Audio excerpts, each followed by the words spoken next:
Our next speaker is someone who has been tirelessly and courageously tackling some of the thorniest, most persistent core contradictions that have roiled our society for centuries and that are currently more hotly contested than ever today. She has done so as an activist, a leader, and a scholar, and is one of the most influential actors and penetrating thinkers on race, gender, immigration, social class, and poverty. You know, all those lighthearted topics that no one gets too upset about. She has managed to do it directly and unabashedly, but also with a kind of elegance and grace. And she didn't come to it the easy way. A native of India, Rinku grew up in northeastern factory towns and learned to speak English in a two-room schoolhouse. She began her trajectory as a student activist at Brown, confronting discrimination on campuses, and she hasn't looked back since. She is both a visionary innovator and a pragmatist who produces amazing, effective change on the ground. One of the leading voices in the racial justice movement, she has sought to build upon the legacy of the civil rights movement by transforming the way we talk about race to help us unearth the systemic, unconscious, and hidden aspects of our divisions, the deep layers we have to bring to light if we are ever to honestly and effectively confront and resolve and transcend these deep wounds. A few years back, Rinku offered a key distinction about a contradiction people often face when they think about getting involved in racial justice work. She noted that many feel they can't get involved or active until they've finished learning enough. But the truth is, she said, once you enter this work, the learning never ends. So it's a catch-22, and if more of us don't opt to engage now, the systems that keep racism entrenched will be too slow to change. Rinku is the president and executive director of Race Forward, the Center for Racial Justice Innovation, and the publisher of the award-winning news site Color Lines. Previously, she served in leadership roles for over a decade at the Center for Third World Organizing, where she trained new organizers of color and crafted public policy campaigns. Her book, Stir It Up, is read widely by community organizers and taught on campuses around the country. It offers a model of community organizing that integrates a holistic political analysis of gender, class, poverty, sexuality, and other issues. Her second book, The Accidental American: Immigration and Citizenship in the Age of Globalization, is currently being made into a film. Rinku also chairs the Schott Foundation for Public Education and sits on many boards, and she's won far too many awards for me to list. It's a great honor and joy to be able to welcome one of the most profound thinkers and communicators about race and gender, and one of the most effective social justice activists of our era to this stage, Rinku Sen.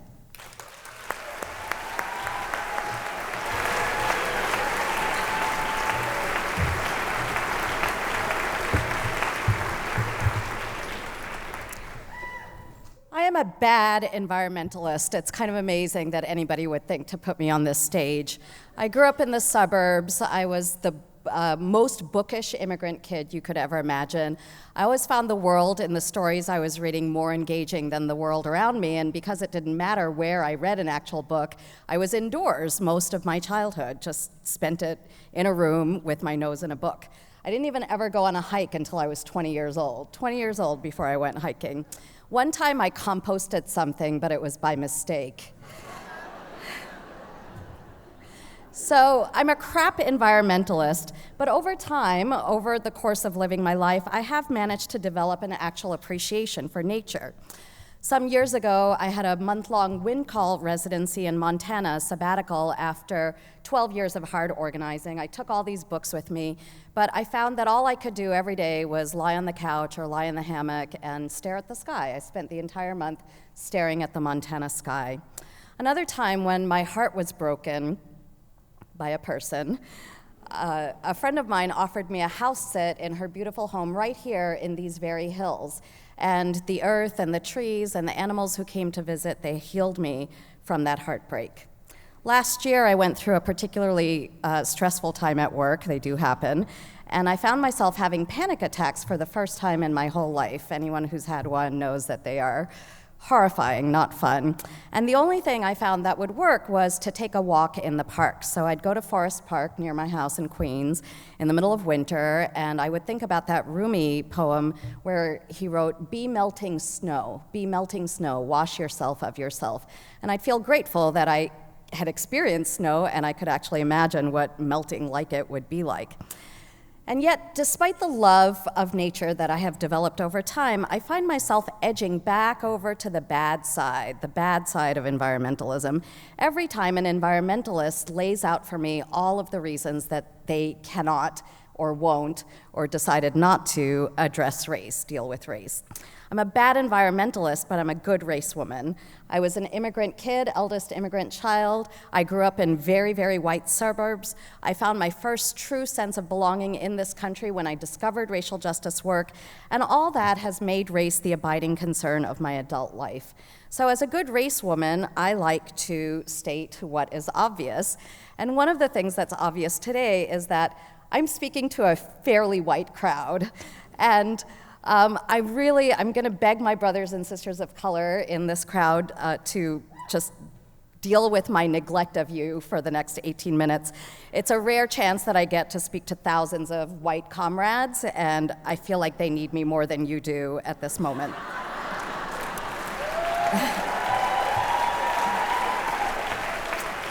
I know that many, many white environmentalists are really trying. I know because you come to me and you tell me about the fraught discussions and trouble that your organizations have experienced on diversity issues.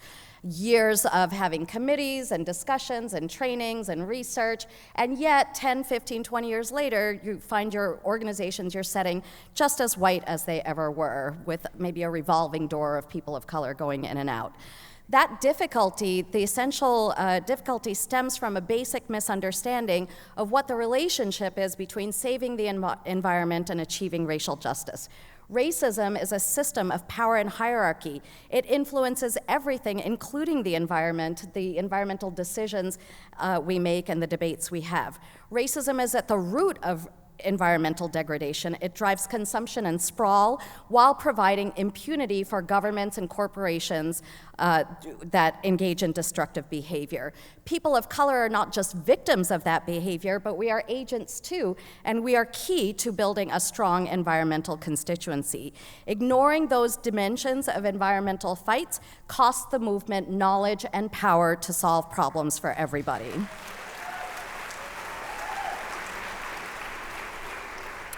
I want you to consider the suburbs that I grew up in. Much of my childhood, I lived in the town next to a Levittown. Levittowns were post-war suburbs named after their creator, their designer, Levitt. And they were so white, even in the 70s when my family was living in them, because there had been policies for decades that kept black families out in particular. Very explicit restrictive covenants, all kinds of other regulations. Then the Fair Housing Act said, you can't do that anymore, that is illegal. And the people of color came, and the white people fled. Where did they flee to? They didn't go live in the country, they built suburbs. Suburbs are notoriously bad for the environment. Motor vehicle use in this country doubled between 1970 and 1990. And that doesn't even get us to the loss of land, the loss of wildlife, and all the water that is required for those nice green lawns. The citing of sources of pollution has long been known to be raced and classed. People of color, both in the US and all over the globe, we are hit first and worst, but nobody pays attention, and by nobody, I mean white people. When corporations then can get away with something because society, quote unquote society, is not paying attention, then each time they get away with something, they build their own power and their profits until eventually that power and profit is so strong that it can beat back even the most powerful white constituency. Fracking starts in particular area, but earthquakes spread all over. So communities of color have an enormous stake in the environment and no lack of interest. And white folk have a lot at stake in joining with us because nobody knows how to fight better than we do. Can you say tar sands? Nobody knows how to fight better than we do, and we have this enormous stake, but people think we care about other things more. I was looking at Brenton Mock's coverage of the Green 2.0 report last year, and in the comment thread, there was one white man who just insisted that all his black friends were too obsessed with police brutality and unemployment to do anything about the environment, get involved with the environment. But come on, give me a break. Every single person has multiple issues. What you work on is what you get organized to work on, right? Somebody organizes you and then you decide to work on that. If you're having trouble connecting law enforcement and police brutality to the environment, maybe consider taking the example of Harriet Tubman, who used her environmental knowledge to free 1,000 enslaved people. This is a particularly important time to be looking for that connection in our country because we are at a historical moment, where we are going to have to pick the police or black people, where we are going to have to decide what does our environmental organization have to do with the movement for black lives and act on that understanding. If you haven't found it yet, I urge you to find it and do that now.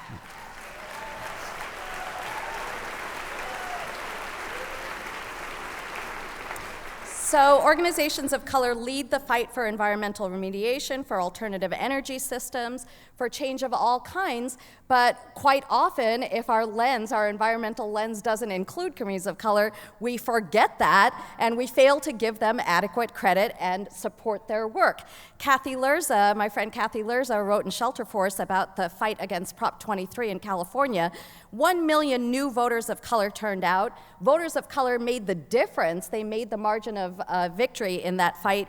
And even if every white voter had voted for Prop 23, it still would have been defeated because of those voters of color. We ignore these realities at the peril of the earth and of humanity. Racism makes everything worse, including environmental degradation, but racial justice makes everything better, including environmental support. I know that a lot of you understand this, but it's still really, really hard. And part of the problem is that we don't know how to talk about race with each other. I've taken the liberty of, can we get my slides up? Thank you. Of just noting some of the things that white people say to me and what I actually hear. I know you don't intend for me to hear these things, but I want you to know what I actually hear. So people say, we just can't find any people of color to fill these positions. I hear, I can't be bothered to look beyond the dozens of white people I already know.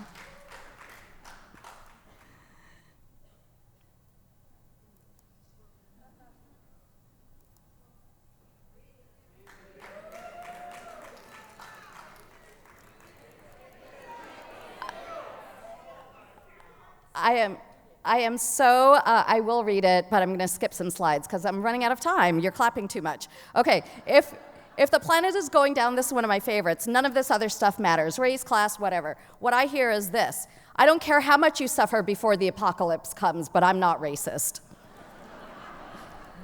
I work with everybody. I don't care if they're white, black, orange, purple, or green. What I hear is, you are as alien to me as a Martian would be.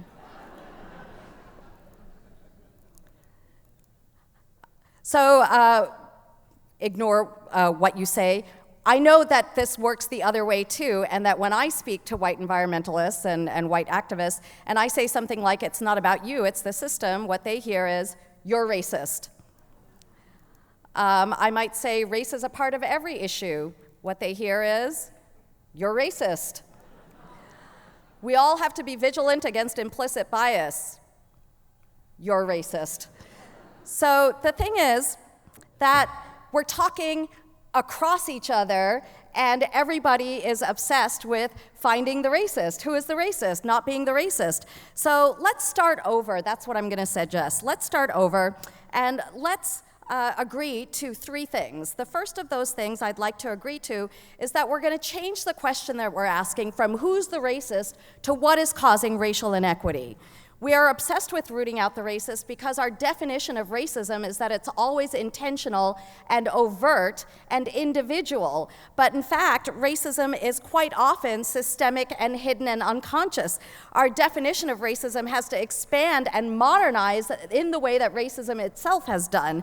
Implicit bias, unconscious bias is key to that broadened definition, because people really don't realize that they have it and that it can be institutionalized. If we're going to shift from the question of who's the racist to the question of what is causing racial inequity, we have to focus on impact more than we do on intention. Impact has to trump intention every single time. When we ran the Drop the I Word campaign to get rid of the language of illegality attached to immigration, so many editors and reporters told me, well, we don't intend to be racist. We're not really just talking about Latinos, etc. And yet, during the period that that word was most in use, 30% of Americans decided that all Latinos in the United States are undocumented. That's the impact of using that word. A 40% rise in hate crimes against Latinos. So it didn't matter what those editors and reporters intended. What matters is the impact. If Exxon says, oh, sorry, we never intended to pollute Prince William Sound, right. The second agreement I would like to make is that equity, not diversity, is our goal. We are in a tremendous amount of movement churn over diversity. The Green 2.0 report was damning. In NGOs, less than 13% of staffers are people of color, for example. So I am really sorry to tell you this. I know it's going to be hard to hear, but all of your diversity initiatives are doomed to fail because they are fundamentally after the wrong goal, too small a goal. Diversity is about variety, and equity is about power. So it does not matter how many people who look like me are in the room if the rest of you don't listen to what we say, if we don't have the ability to actually shape the mission, the strategy, the core issues of environmental organizations. If we don't have that ability, then all of your diversity is tokenism, and people of color are not too busy for the environment, but we are too busy for bullshit. So,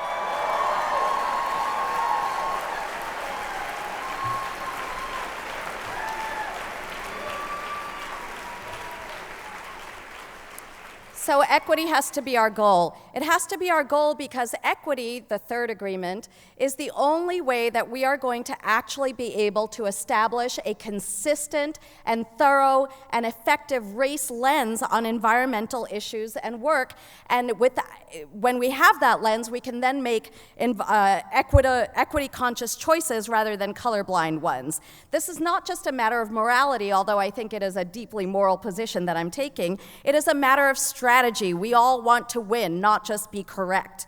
People have a real fear that if we add social justice to the environmental mix, that is going to somehow dilute the environmental message. Well, I do race work. I have done it my 30 years now, and I do it intersectionally, race and, that's what we're about. Race and gender, race and class, race and sexuality, race and nationality.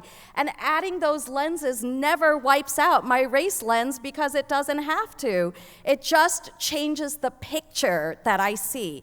And once I have a fuller picture, I can then make decisions about which parts of that picture I'm going to act on, and I can be accountable for those choices and those decisions. So if you're looking at a picture, you're looking at population, let's say, and you're doing it without a race lens, then restricting immigration or some forms of sterilization, those might look like good ideas. But when you put a race lens on it, then it becomes pretty clear that any effort we make, any discussion we have about numbers of people on this earth has to include and has to be grounded in fairness and information and self-determination. Otherwise, it's going to make things worse, not better. Engaging those kinds of choices is going to take us so much further than pretending that we have no choices. We have choices every day in our work, and we have weekly and monthly and annual choices as well. I'm a bad environmentalist, but I get better I have made myself better by paying attention. I read the science pages. I figure out which groups I need to follow, what fights I need to support, how I need to vote. I make environmentally conscious choices, small and large, because I know they're going to accumulate to have a clear impact. Maybe you're a good environmentalist, but a bad race person. You can get better. There's lots to help you. Race Forward is here for you. There's a group called Standing Up for Racial Justice. White folks standing up for racial justice. Find them. SURJ, Surge. They can help you. And there are environmental organizations that have been historically predominantly white that are making progress. I just want to give a shout out to the Rainforest Action Network, where my friend Becky Tarbotton started a discussion that she engaged me in about how to help that organization race up its work. And her successor, Lindsay Allen, has honored that start and held it really beautifully, moved it forward. So you have examples even among people just like you who are making some progress. In closing, I want to acknowledge that the work can be lonely. Deciding that you're going to leap right into the race debate that nobody wants to have can definitely be isolating, and that kind of isolation happens to me all the time. I experience it quite often. One of the new choices I've been able to make as a good environmentalist, in my effort to be a good environmentalist, is that when I'm at my loneliest, when I feel the most isolated, I no longer dive into a book. I will take myself to the ocean instead. Because over time, I have understood, I figured out that being at the ocean gives me a sense of both being tiny, small, meaningless, but huge at the same time. And because I'm getting older, I often think at that ocean about dying. I think about dying. And I don't believe in an afterlife. I don't think our, spirits go on, I think we end. But when we end, our bodies decompose and we become like everything else in the universe, right? We just become cells and atoms like everything else in the universe. And that connects me to the grain of sand and the drop of water and the tree and the leaves and the cloud. And it connects me to people who have already passed, like my father, whose ashes are scattered in the Ganges and in the Pacific Ocean. It connects me to people like Becky, who died herself at the ocean. When I die, I know I'll get connected to them again and connected to everything else. But let me tell you something, that's comforting, but I don't want to wait. I don't want to wait. I'm going to live right now. I pledge to do it, to live and work as though we are already connected to each other that way. I'm going to make that pledge. I hope you'll make that pledge too, because together I know we can save humanity and we can save the earth. Thank you so much.